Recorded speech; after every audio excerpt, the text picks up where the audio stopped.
नमस्कार, मैं Aseem Dutta. Globe TV Jharkhand present स्वतंत्रता और नेताजी कार्यक्रम में आप सभी दर्शकों का स्वागत है। आज ऐतिहासिक 30 दिसंबर, आज ही के दिन नेताजी सुभाष चंद्र बोस अंडमान में भारत का राष्ट्रीय ध्वज उत्तोलन किए थे। इस ऐतिहासिक घटना के बारे में जानकारी देने के लिए हमारे स्टूडियो में उपस्थित हैं नेताजी भक्तों में से एक श्री परेश कुमार नंदी, जिन्हें लोग पीके नंदी या नंदीदा नाम से जानते हैं। इस विषय में नंदीदा हमें कुछ जानकारी देंगे। आइए हम नंदीदा से बात करते हैं। नमस्कार नंदीदा, स्वागत है आपको ग्लोब टीवी झारखंड में। नमस्कार। सबसे पहले मैं ग्लोब टीवी झारखंड के सभी कार्यकर्ताओं को बधाई देता हूं आज के दिन का। आज 30 दिसंबर नेताजी सुभाष चंद्र बोस ने अंडमान पोर्ट ब्लेयर में हमारे देश के राष्ट्रीय झंडा फहराए थे। उन्होंने 29 दिसंबर को ही अंडमान में आ गए थे। उनके साथ आबिद हसन और एम सहाय साथ में थे। ब्रिटिश हाई कमिश्नर जिस बांग्लो में कभी रहा करते थे, उसी बांग्लो में उनका ठहरने का व्यवस्था किया गया था। अगले दिन 30 दिसंबर को देखने लायक था। सारे शहर सज धज के इस तरह से तैयार था मानो कि कोई बड़ा सा कोई पर्व, कोई बड़ा सा त्यौहार आ गया है। और आसपास में जितने भी व्यक्ति थे सब शहर में आकर के जुट गए थे। पूरे भीड़ खचाखच भरा हुआ था। साईं गुरुकुल, जहां आपके बच्चे डांस के सभी प्रकार के फॉर्म सीख सकते हैं। सेमी क्लासिकल से लेकर वेस्टर्न तक बच्चों के साथ मॉम और युवा भी डांस लर्न कर अपने सपनों को साकार कर सकते हैं। इसके साथ साथ जिम की सुविधा है। बच्चों को ड्राइंग के माध्यम से अपनी क्रिएटिविटी निखारने का मौका मिलता है। योगा का भी क्लास कराया जाता है। संगीत का क्लास भी करा सकते हैं अपने बच्चों को।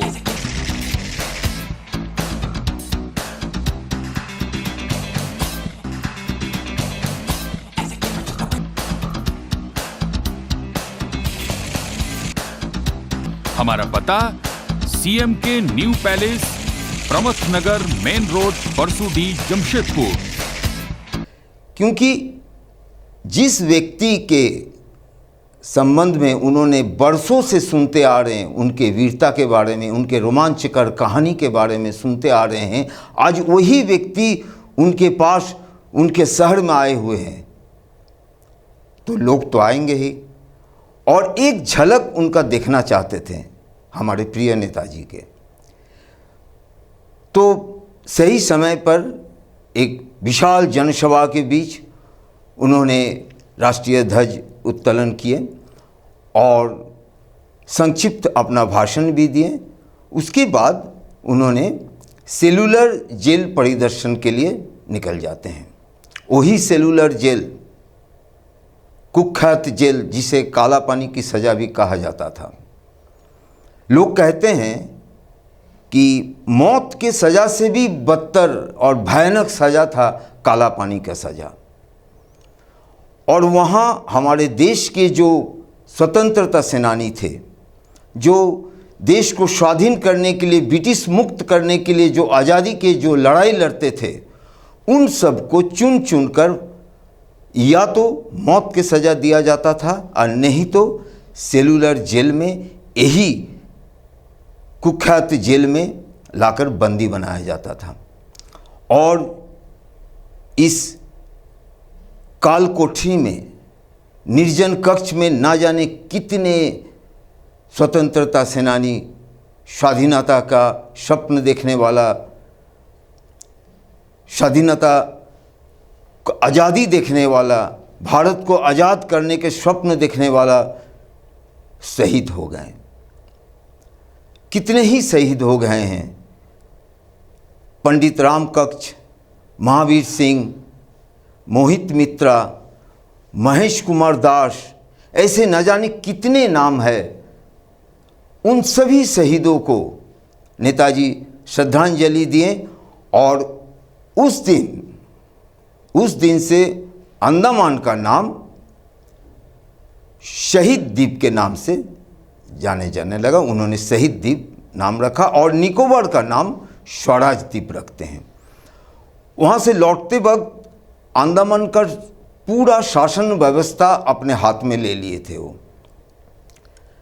चीफ एडमिनिस्ट्रेशन कमिश्नर के रूप में A.D. लोगनाथन को नियुक्त किए और सहायक प्रशासक के रूप में मेजर अली को नियुक्त किए। और जैसे डिफेंस में जिस तरह जापान जिस तरह देखते आ रहा था वैसे ही रहेगा। उन्होंने वहाँ से अंडमान से वापस आ जाते हैं। एक्चुअल 1942 को ही अंडमान निकोबार को जापान ब्रिटिश मुक्त कर लिया था। और जैसा कि जब जापान में नेताजी आए तो हमारे महान क्रांतिकारी वीर रासबिहारी बोस के साथ बैठ के जापान सरकार के साथ एक चुक्ति हुआ था, एक समझौता हुआ था कि जैसे जैसे युद्ध के दौरान हमारे भारत के अंदर जब युद्ध छिड़ेगा तो जैसे जैसे भारत का भूमि अधिग्रहण करेगा वैसे वैसे तुरंत हमारे नेताजी के जो आज़ाद हिंद सरकार जो थे वो आज़ाद हिंद सरकार को हस्तांतर कर दिया जाएगा। चूँकि अंडमान निकोबार आज़ाद हो चुका था तो 27 नवंबर को जापान के प्रधानमंत्री जनरल तोजो ने एक घोषणा किया, सरकारी घोषणा किया कि अंडमान निकोबार द्वीप समूह को हम आज़ाद हिंद फौज सरकार को सौंप रहे हैं। आज से वही लोग वहाँ के शासन व्यवस्था रखेंगे। तो इसी हिसाब से उस समय हमारे नौ विभाग के एडमिरल टाकायोजोमो तोका ओका साहब एक गुप्त चिट्ठी नेताजी को लिखते हैं कि आपको 29 को अंडमान के लिए अंडमान के विजिट करने के लिए आपको भेजा जाएगा।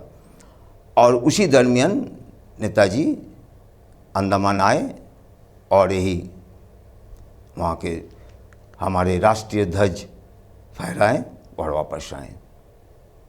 Cake and bake bakery Parsodi बाजार स्थित एक ऐसा बेकरी जहां आपको मिलेगा original taste of bakery item और उचित मूल्य में।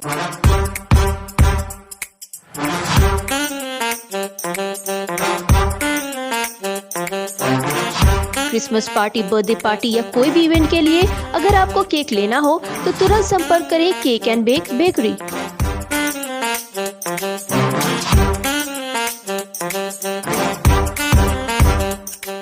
कॉस्ट में फ्रेश क्रीम अवेलेबिलिटी यहाँ पे बहुत कम है। यहाँ पे बहुत कम है फ्रेश क्रीम का जो क्वालिटी है वो बहुत कम मिलता है यहाँ पे लोग। हाँ, बटर क्रीम खा के इंसान लोग मतलब वो वाला टेस्ट उससे नहीं मिलेगा। तो जितना लो कॉस्ट होता है उसमें फ्रेश क्रीम प्रोवाइड करना वो मेरे हिसाब से मेरा यहाँ पे मोनोपोली टाइप का एक प्लस पॉइंट जो बोलेंगे वो ये है। हाँ, कि फ्रेश क्रीम 200 to 220 से चालू हो जाता है। हाँ, उसके बाद रेंज जैसा क्वालिटी फिर बढ़ते रहेगा। इंसान को वो टेस्ट प्रोवाइड करते करते आज ऐसा है कि इंसान लोग ज़्यादातर फ्रेश क्रीम का केक ही खोजते हैं, ना कि बटर क्रीम। हाँ, कोई रहते हैं जो खोजते हैं वो अलग बात है। हाँ, क्योंकि सोसाइटी में रहेंगे तो हर किस्म का इंसान लोग रहेंगे। हाँ, तो कोई खोजते हैं, लेकिन फ्रेश क्रीम का जिसको टेस्ट लग गया है वो फ्रेश क्रीम ही लेंगे, वो ना कि बटर क्रीम लेंगे।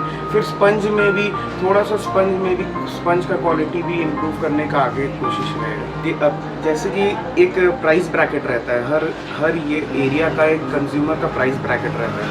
हाँ, कि वो इससे ज़्यादा एक्सपैंड नहीं हो पाएंगे, पर वो प्राइस ब्रैकेट में कोशिश कर रहे हैं कि जितना अच्छा से अच्छा क्वालिटी हम लोग प्रोवाइड कर सके वो चीज़ हम लोग कोशिश कर रहे हैं। ताकि वो प्राइस ब्रैकेट में जितना अच्छा से अच्छा हो सके वो चीज़ हम लोग कोशिश करें। मेरा कोशिश यही रहता है कि जितना फ्रेश हो पाए सामान, जितना फ्रेश हो पाए उतना फ्रेश हम लोग देने का कोशिश करते हैं। 24 आवर्स आप फ़ोन पे कांटेक्ट कर सकते हैं, उससे कोई ये नहीं है। ऑर्डर आप लोग कभी भी कॉल करके ऑर्डर प्लेस कर सकते हैं। हाँ, उसके लिए हम लोग अवेलेबल है। हमारा पता है ऑपोजिट ग्रामीण bank near Netaji public school, main बाजार, परसोडी। हमारा फोन नंबर है 8603920394, 7909002431, 9234435604। नंदिता, आपने तो बहुत सारे ऐतिहासिक घटनाओं के बारे में हमारे दर्शकों को जानकारी दिए हैं।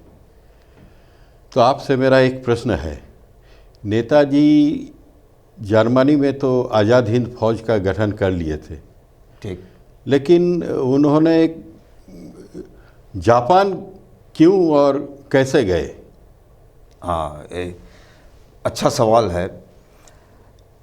असल में सबसे पहले मैं एक चीज़ बताता हूँ। आपने कई बार एक शब्द को बोले, ऐतिहासिक शब्द का आपने हाँ, जिक्र बिल्कुल किया। ऐतिहासिक घटना है। Yes, जितने सारे ये बात सही है। आपने जिक्र किया जितने भी घटनाओं का, ये तो सारे ऐतिहासिक घटनाएं हैं। असल में 30 दिसंबर सही में एक ऐतिहासिक घटना है, लेकिन ये ऐतिहासिक शब्द कहाँ से आया? इतिहास से आया। और ये जो ऐतिहासिक दिन सिर्फ 30 दिसंबर ही नहीं, ऐसे बहुत सारे दिन है, बहुत सारे तारीख है जो ऐतिहासिक तारीख के रूप में हम लोग को जानना चाहिए। सबको इस डेट के बारे में पता होना चाहिए, लेकिन कहाँ किसी को पता है? इस 30 दिसंबर के बारे में ही बताइए ना, किसको पता है? बहुत कम व्यक्ति को ही पता है। मैं लाख लाख कोटि कोटि नमन उस व्यक्ति लोग को करता हूँ जो लेखक, लेखिका, साहित्यकार, जिन्होंने कुछ किताबें लिखे हैं, जिसको पढ़कर हम लोग कुछ हमें जानकारी मिली है। नहीं तो इतिहास का जो हमारे पाठ्यक्रम में जो इतिहास है, उस इतिहास में कोई इस चीज़ का जिक्र नहीं है।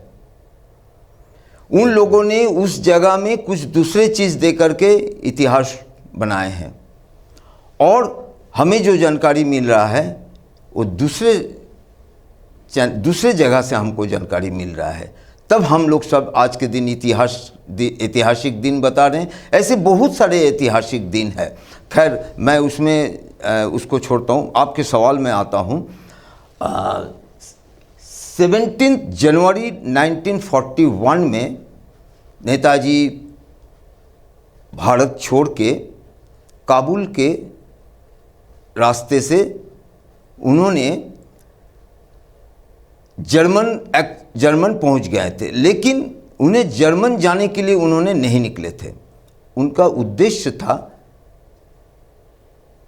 सोवियत रशिया जाने का, लेकिन परिस्थिति ऐसा हुआ कि उन्होंने जर्मन चले गए, और जर्मन जाकर के उन्होंने अपना कामकाज शुरू कर दिए। उन्होंने वहाँ पर जितने भी ब्रिटिश इंडिया आर्मी जो बंदी था जर्मन में युद्ध के दौरान, तो वे सारे बंदी को उन्होंने मुक्त कराए और एक फ़ौज तैयार किए जिसका नाम आज़ाद हिंद फौज रखा गया। और इसमें हजारों की संख्या में वो फौज थे। लेकिन जब जर्मन में जिस वक्त नेताजी पहुँचे थे, उस समय जर्मन का सारे यूरोप में जर्मन का विजय डंका बज रहा था। चारों तरफ जय जयकार, हिटलर का चारों तरफ जय जयकार हो रहा था। और हिटलर उस समय सेल्फ कॉन्फिडेंट उनका इतना बढ़ गया था कि जैसा कि एक कहावत है, बहुत ज़्यादा जिस व्यक्ति का सेल्फ कॉन्फिडेंट बढ़ जाता है तो उसके अंदर उस वक्त वहाँ एक अहंकार पैदा होता है। और उसी चीज़ से ग्रस्त थे सिर्फ हिटलर ही नहीं, उनके सहयोगी जो सेनानायक जो थे, गोएरिंग, गोएब्लस, रिबेनट्रॉप, काइटली, ये सारे एक ही चीज़ से ग्रस्त थे।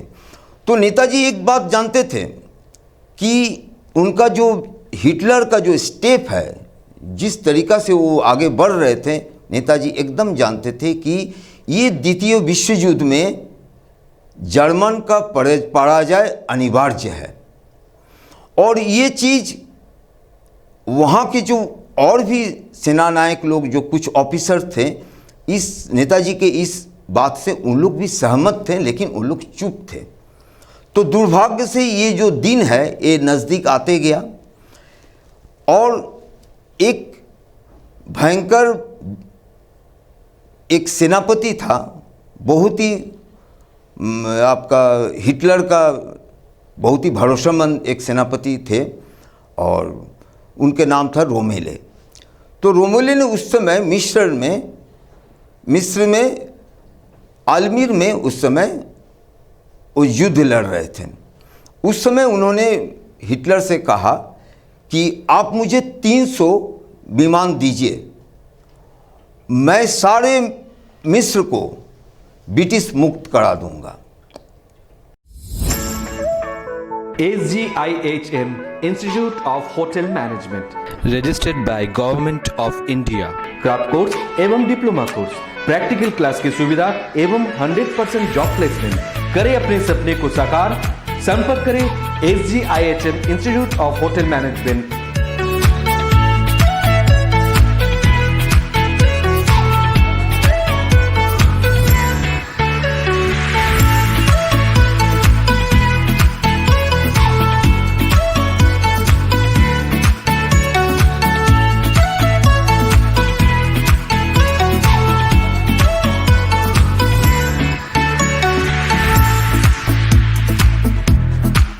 करें अपने सपने को साकार, संपर्क करें SGIHM institute of hotel management, 3rd floor, DH trade centre, near Ram मंदिर, ऑपोजिट बंधन बैंक, बिष्टपुर, जमशेदपुर। हमारा फोन नंबर 7004615405 एवं 9204579353। अपने सपने को साकार करने के लिए आज ही संपर्क करें SGIHM institute of hotel management.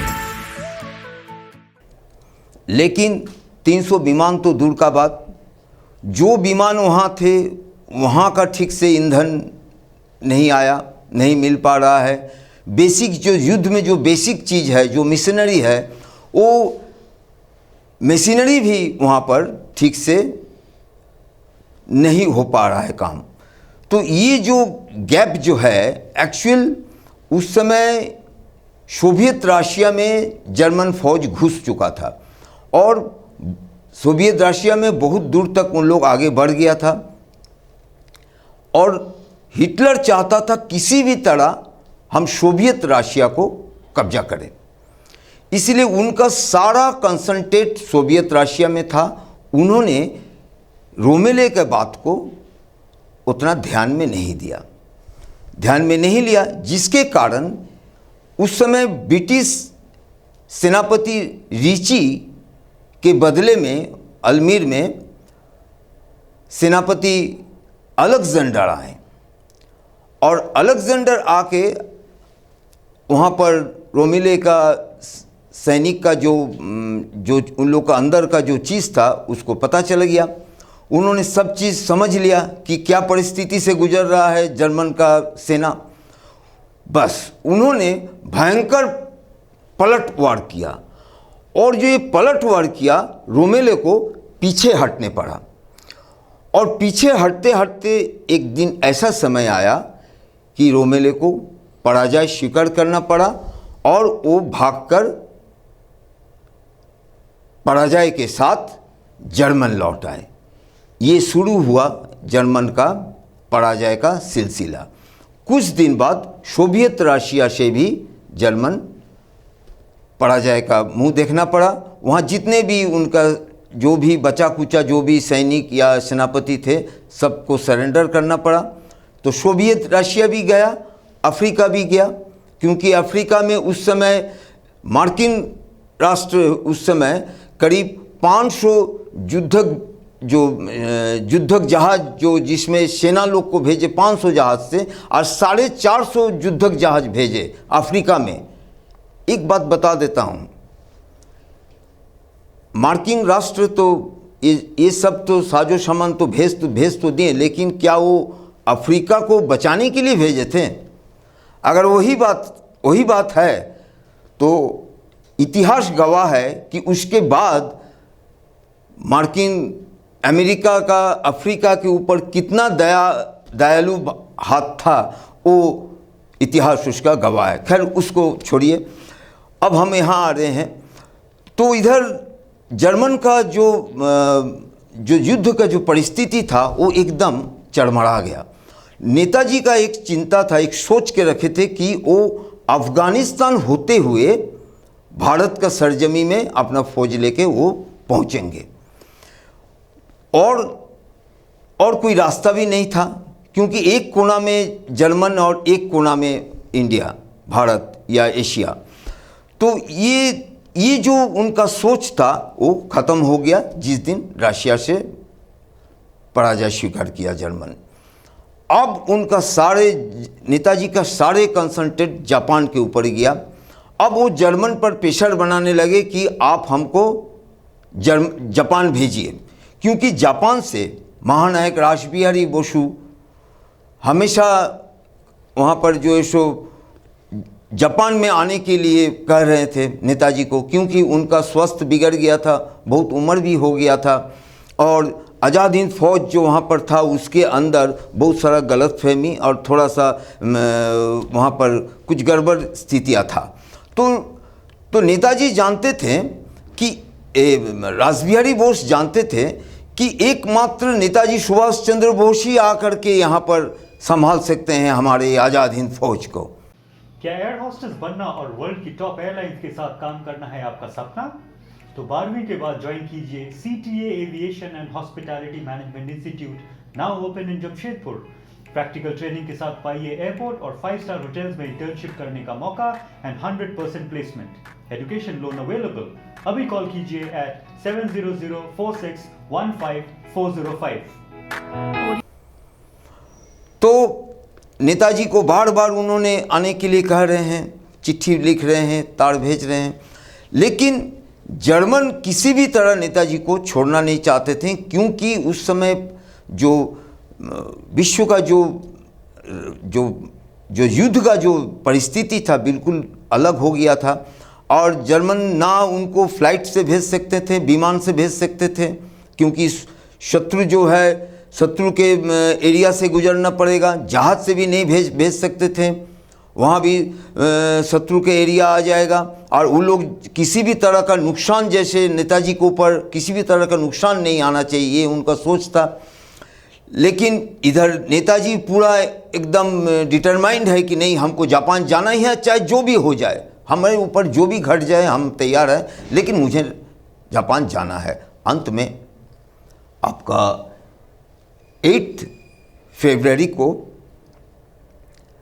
German से जापान के लिए सबमरीन में पनडुब्बी में अभिदर्शन के साथ रवाना हुए, और 16 मई को जापान टोक्यो में वो पहुंचते हैं। बीच में एक मादागास्कर बोल के एक जगह है जहां जर्मन सबमरीन से जापान के सबमरीन में उनको ट्रांसफ़र किया गया था, और आगे सुमात्रा द्वीप में शाबान बोल के एक बंदरगाह है, वहाँ पहले उन्होंने जो है सो वहाँ से फिर विमान के द्वारा टोक्यो जापान के राजधानी में 16 मई को वो पहुँचते हैं। ये जो घटना है ये तो 4 लाइन में हमने कह दिया कि जर्मन से वो जापान आ गए, लेकिन ये उतना आसान नहीं था। ये नेताजी सुभाष चंद्र बोस ही थे जो अपने जान हथेली में लेकर उन्होंने जर्मन से जापान आए।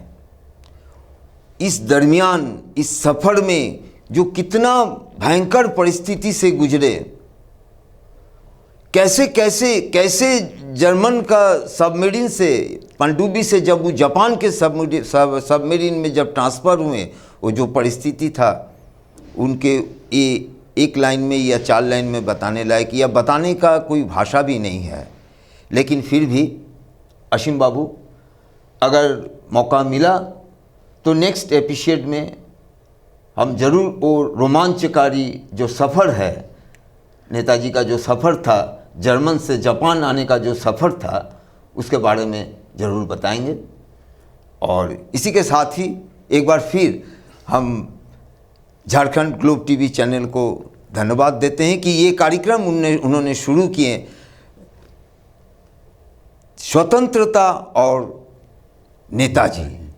ये कार्यक्रम मैं दर्शकों से मेरा अनुरोध है कि आप बच्चों के साथ बच्चों को जरूर ये कार्यक्रम दिखाइए। युवा वर्ग से भी मैं आगाह करूँगा कि ये कार्यक्रम आप जरूर देखें और ये हर शनिवार आपको ये कार्यक्रम दिखाया जाएगा। आप ज़रूर देखें इसको और आपको देखना बहुत ज़रूरी है। आपको समझना है हमारे देश कैसे स्वतंत्रता हासिल किए, कौन थे, इनके किन किन परिस्थिति में हम देश स्वतंत्र हुआ, ये समझना बहुत ज़रूरी है। और जब नेताजी सुभाष चंद्र बोस जब अंडमान में झंडा फहराएं, इसके बाद मैरंग में युद्ध करके मैरंग को जीत के वहाँ पर SS मालिक तिरंगा फहराए थे। युद्ध करके भारत का सरजमी में युद्ध करके ब्रिटिश को हराकर वहाँ पर झंडा फहराए थे। तो आप विचार करने के बात आ गया कि हमारे देश के पहला प्रधानमंत्री कौन थे। कौन थे हमारे देश का पहला प्रधानमंत्री? नेताजी सुभाष चंद्र बोस या जवाहरलाल नेहरू। जय हिंद, जय हिंद, जय हिंद। हमें उम्मीद है हमारे दर्शक को आज का ये कार्यक्रम स्वतंत्रता और नेताजी ज़रूर अच्छा लगा होगा। आज के बाद हर शनिवार को हमारा ये कार्यक्रम स्वतंत्रता और नेताजी ग्लोब टीवी झारखंड से प्रसारित होगा। अगर आपके मन में कोई प्रश्न हो हमारे कमेंट बॉक्स में लिख के बताएं। हमारा ये कार्यक्रम हर शनिवार ग्लोब टीवी झारखंड से प्रसारित होगा। आज के लिए हमें आज्ञा दीजिए। जय जय हिंद।